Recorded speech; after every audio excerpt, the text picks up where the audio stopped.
النهاردة هنبدأها من نسك الحريق من قلب السنترال. السنترال ولع، الناس نزلت بوستات وشير وميمز ولايف والدنيا اتقلبت. كل الناس كانت بتسأل ازاي سنترال رمسيس يتحرق واحنا لسه فاتحين النت؟ الناس اللي بتقول النت وقع بيكتبوا من على الفيسبوك وبيعملوا شير من على التيك توك وبيحكوا عن اللي حصل لايف من موبايلاتهم. ده يخليك تسأل سؤال أكبر، لو السنترال اتحرق فعلا ليه احنا لسه على الشبكة؟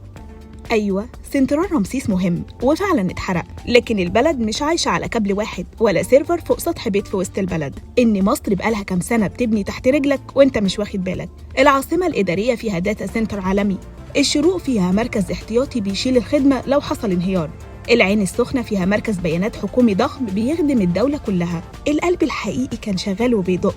مش انت سامعني برضو؟ لو النت قطع ما تقلقش، احنا عندنا باك اب. نشوفكم الحلقة الجاية.